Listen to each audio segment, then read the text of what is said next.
Les amis, bonjour, bienvenue dans ce Good Morning Market du 7 mars, j'espère que vous allez bien. Aujourd'hui on va parler d'une action qui nous inquiète un petit peu, c'est un poids lourd du S&P 500 qui représente 6% de la capitalisation totale du S&P, derrière Microsoft avec 7%.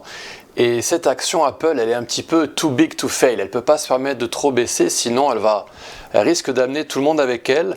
Donc c'est une vidéo, voilà, j'ai décidé de la consacrer à Apple et on va un petit peu revenir sur ce qu'on avait dit lors de la vidéo du 11 janvier. Mais on va aller beaucoup plus loin parce qu'une opportunité d'Apple pourrait se présenter à nous d'ici quelques semaines seulement. Alors aujourd'hui, c'est une journée importante au niveau du calendrier du jour. On a des banquiers centraux qui parlent, on a Christine Lagarde et Jay Powell.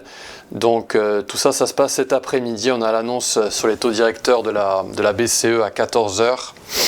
Et avant ça, on aura les commandes d'usines en Allemagne et les demandes hebdomadaires au chômage pour les États-Unis à 14 h 30.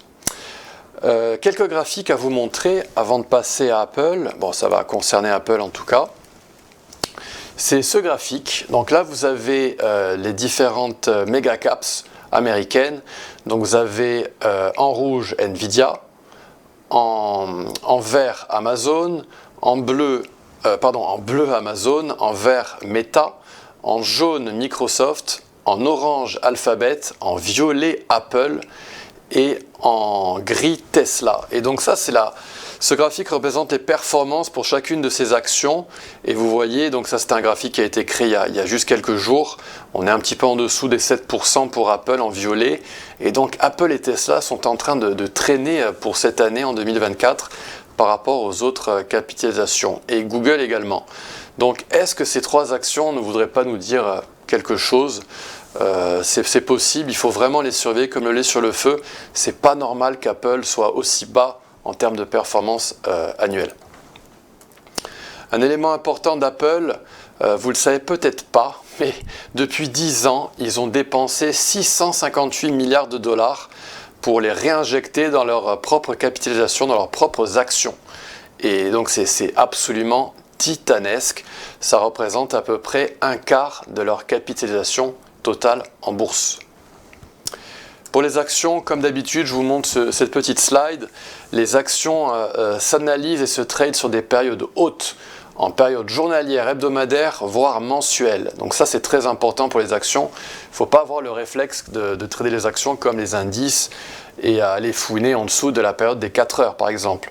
On utilise les moyennes mobiles exponentielles ou standards pour détecter de belles tendances, pour détecter de beaux escaliers vers le haut. Il nous faut des belles tendances pour investir dans les actions à la hausse. Les variations sont importantes. Souvent, on a des variations en prix qui varient de 3 fois ou plus. C'est pour ça qu'il faut utiliser une échelle en logarithmique. C'est très très important. Les actions sont généralement moins techniques que les indices, donc parfois il faut s'attendre à une petite chasse au stop loss. Cependant, les méga caps américaines sont très techniques. On a des golden zones, des retracements aux 61,8% qui réagissent parfaitement. Et enfin, on utilise le support de marché haussier sur notre oscillateur, que ce soit le RSI ou la MACD ou autre oscillateur. Et donc, on utilise une bande comprise entre 25 et 35 sur le RSI hebdomadaire. On va passer dans Xstation 5, chers amis. Je me mets en plein écran. Et voilà ce qu'on a dans Apple en weekly, en hebdomadaire. On a ce RSI hebdomadaire qui a supporté les prix.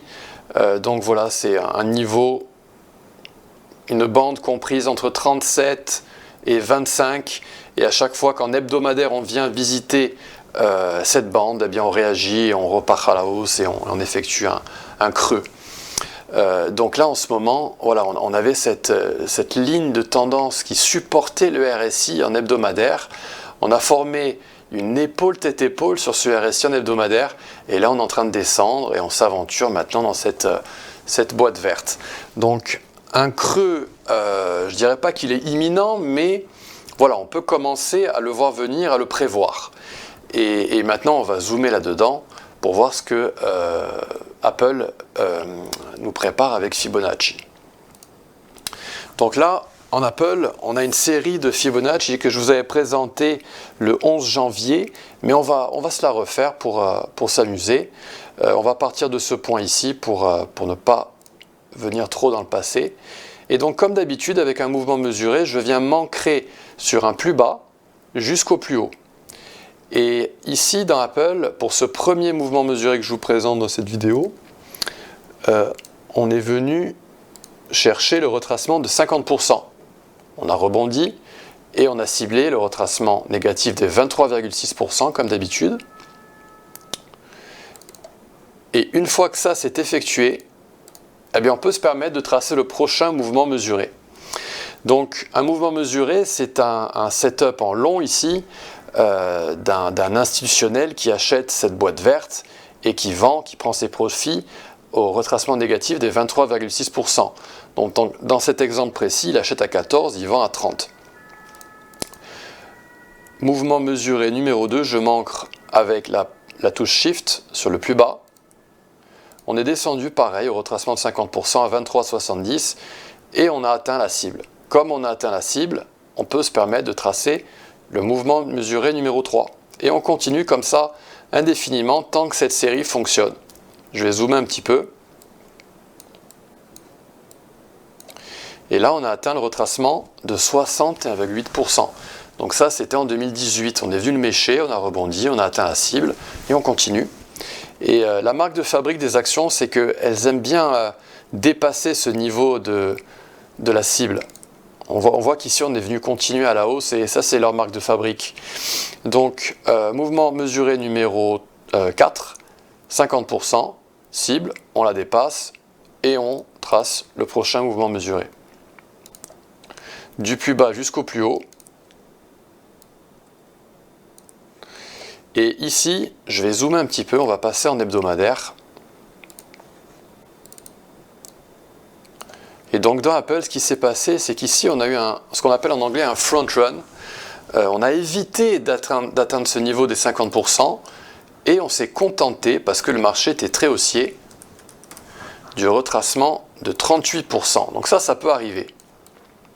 Et là, qu'est-ce qui se passe dans Apple? C'est qu'on n'a pas atteint la cible à 213,48. Et on aura peut-être besoin d'un autre mouvement mesuré pour l'atteindre. Et ce mouvement mesuré va peut-être se présenter à nous très prochainement. Donc je le trace. Donc ça, c'est un mouvement mesuré avec une... On est dans du fractal, c'est un mouvement mesuré sur une période inférieure. On est en daily. Et là, ce qui est en train de se passer pour Apple, c'est qu'on est en train de descendre. On est revenu au retracement de 38% à 169 $. Et on pourrait continuer à descendre et suivre ce petit tracé que je vous avais tracé il y a quelques semaines, c'était même il y a plusieurs mois. Et on pourrait revenir donc dans on pourrait cibler les 152,45, la Golden Zone dans Apple. Et si jamais ça devait survenir dans Apple, je crains que le S&P suive. Et donc on pourrait avoir une correction dans les indices, dans le Nasdaq, dans le S&P, dans le CAC 40, dans le DAX. Et donc voilà, Apple pourrait entraîner avec lui tout le marché et il pourrait être en train de nous signaler qu'une correction va survenir. Donc l'opportunité majeure dans Apple, voilà, elle se présente dans cette boîte verte entre 161 $ et 152 $ pour ensuite cibler les 215 $. Donc c'est une très belle opportunité qui va se présenter pour nous si jamais on descend. Mais a priori, voilà ce à quoi on peut s'attendre dans Apple et dans cette action. Voilà, chers amis, c'est tout ce que j'avais à vous dire aujourd'hui pour Apple. Donc voilà, très belle opportunité qui pourrait survenir. Je vous donne rendez-vous mardi prochain. Je vous souhaite un très très bon week-end en avance et je vous dis à très bientôt. Au revoir.